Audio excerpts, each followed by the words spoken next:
بسم اللہ الرحمن الرحیم۔ السلام علیکم پیارے دوستو، اللہ پاک نے قرآن پاک میں بہترین زندگی گزارنے کے تمام طریقے بتا دیے ہیں۔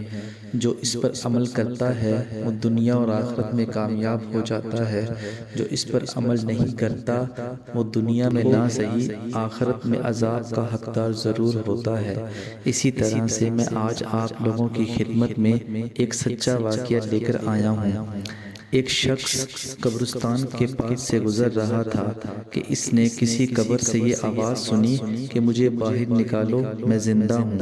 جب ایک دو مرتبہ اس نے آواز سنی تو اس نے یہ سمجھا کہ یہ میرا وہم ہے، لیکن جب مسلسل اس نے یہ آواز سنی تو اس کو یقین ہونے لگا۔ چنانچہ قریب میں ایک بستی تھی، وہ شخص اس بستی میں آیا اور کچھ لوگوں کو اکٹھا کیا اور اکٹھا کر کے تمام ماجرا بتایا کہ اس کو قبر سے آواز آ رہی ہے، تو میرے ساتھ چلو، اس آواز کو سنو۔ چنانچہ کچھ لوگ اس کے ساتھ آئے، انہوں نے بھی یہی آواز سنی اور سب نے یقین کر لیا کہ واقعی یہ آواز قبر سے آ رہی ہے۔ اب یقین ہونے کے بعد ان لوگوں کو مسئلہ پوچھنے کی فکر ہوئی کہ پہلے علماء کرام سے یہ مسئلہ معلوم کریں کہ قبر کھولنا جائز ہے یا ناجائز ہے۔ چنانچہ وہ لوگ محلے کی ایک مسجد کے امام کے پاس گئے اور ان سے کہا کہ اس طرح قبر سے آواز آ رہی ہے اور میت یہ کہہ رہی ہے کہ مجھے باہر نکالو، مجھے باہر نکالو، میں زندہ ہوں۔ اس پر امام صاحب نے فرمایا، اگر تمہیں اس کے زندہ ہونے کا یقین ہو گیا ہے تو قبر کو کھول لو اور اس کو باہر نکال لو۔ چنانچہ یہ لوگ ہمت کر کے قبرستان گئے اور جا کر قبر کھولی۔ اب جو ہی تختہ ہٹایا تو دیکھا ایک عورت اندر برہنہ حالت میں بیٹھی ہوئی ہے اور اس کا کفن کھل چکا ہے، اور وہ عورت کہہ رہی ہے، جلدی سے میرے گھر سے میرے کپڑے لاؤ، میں کپڑے پہن کر باہر نکلوں۔ چنانچہ یہ لوگ فوراً دوڑ کر اس کے گھر گئے اور جا کر اس کے گھر والوں کو یہ واقعہ بتایا۔ اس کے کپڑے چادر وغیرہ لے کر آئے اور لا کر کے اندر پھینک دیے۔ اس عورت نے ان کپڑوں کو پہنا اور چادر اوڑھ لی، پھر تیزی سے بجلی کی طرح اپنے قبر سے نکلی اور دوڑتی ہوئی اپنے گھر کی طرف بھاگ گئی۔ گھر جا کر اس عورت نے ایک کمرے میں چھپ کر اندر سے کنڈی لگا لی۔ اب جو لوگ قبرستان آئے تھے دوڑ کر اس کے گھر پہنچے۔ اس کو وہاں جا کر معلوم ہوا کہ اس نے اپنے کمرے کے اندر سے کنڈی لگا رکھی ہے۔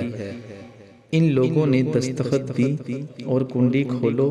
اندر سے اس عورت نے جواب دیا، میں کنڈی تو کھول دوں گی، لیکن کمرے کے اندر وہ شخص داخل ہو جس کے اندر مجھے دیکھنے کے تاب ہو، اس لیے اس وقت میری حالت ایسی ہے کہ ہر آدمی مجھے دیکھ کر برداشت نہیں کر سکے گا، لہٰذا کوئی دل گردے والا شخص اندر آئے اور آ کر میری حالت دیکھے۔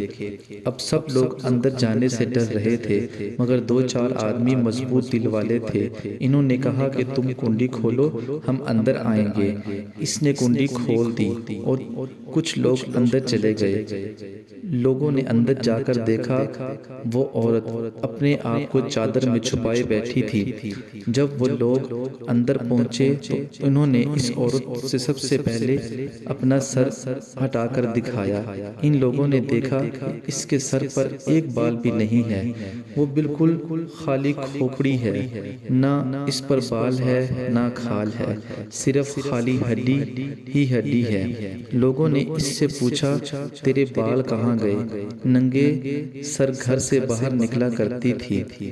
پھر مرنے کے بعد جب میں قبر میں لائی گئی تو فرشتوں نے میرا ایک ایک بال نوچا، اس نوچنے کے نتیجے میں بال کے ساتھ کھال بھی نکل گئی۔ اب میرے سر پر نہ بال ہے نہ کھال ہے۔ اس کے بعد اس عورت نے اپنا منہ سے کپڑا ہٹایا۔ جب لوگوں نے اس کا منہ دیکھا تو اتنا خوفناک ہو چکا تھا کہ سوائے دانتوں کے کچھ نظر نہیں آ رہا تھا۔ نہ اوپر کا ہونٹ موجود تھا نہ نیچے کا ہونٹ موجود تھا، بلکہ 32 کے 32 دانت سامنے جڑے نظر آ رہے تھے۔ پیارے دوستو، سوچئے اگر کسی انسان کے صرف دانت ہی دانت نظر آ رہے ہوں تو کتنا ڈر اور خوف معلوم ہوتا ہے۔ اب ان لوگوں نے اس عورت سے پوچھا، تیرے ہونٹ کہاں گئے؟ اس عورت نے جواب دیا، میں اپنے ہونٹوں پر لپسٹک لگا کر نامحرم مردوں کے سامنے جایا کرتی تھی۔ اس کی سزا میں میرے ہونٹ کاٹ لیے گئے، اس لیے اب میرے چہرے پر ہونٹ نہیں ہیں۔ پھر اس عورت نے اپنے ہاتھ اور پیروں کی انگلیاں کھولی تو لوگوں نے دیکھا کہ اس کے ہاتھ اور پیروں کی انگلیوں میں ایک بھی ناخن نہیں تھا، تمام انگلیوں کے ناخن غائب تھے۔ اس سے پوچھا، تیری انگلیوں کے ناخن کہاں گئے؟ اس عورت نے جواب دیا، ناخن پالش لگانے کی وجہ سے میرا ایک ایک ناخن کھینچ لیا گیا، چونکہ میں یہ سارے کام کر کے گھر سے باہر نکلا کرتی تھی، اس لیے جیسے ہی میں مرنے کے بعد قبر میں پہنچی تو میرے ساتھ یہ معاملہ کیا گیا اور مجھے یہ سزا ملی کہ میرے سر کے بال نوچ دیے گئے، میرے ہونٹ بھی کاٹ دیے گئے اور ناخن بھی کھینچ لیے گئے۔ اتنی باتیں کرنے کے بعد وہ بے ہوش ہو گئی اور مردہ بے جان ہو گئی جیسے لاش ہوتی ہے۔ چنانچہ ان لوگوں نے دوبارہ اس کو قبرستان میں پہنچا دیا۔ محترم خواتین و حضرات، اللہ تعالیٰ کو یہ عبرت دکھانی مقصود تھی کہ دیکھو اس عورت کا کیا انجام ہوا اور اس کو کتنا ہولناک عذاب دیا گیا۔ بے پردہ خواتین اس واقعے سے عبرت لیں اور ان گناہوں سے توبہ کریں جس کی سزا بروز قیامت بہت سخت ہے۔ پیارے دوستو، اللہ پاک ہماری بہن بیٹیوں کو عمل کرنے کی توفیق عطا فرمائے، آمین ثم آمین۔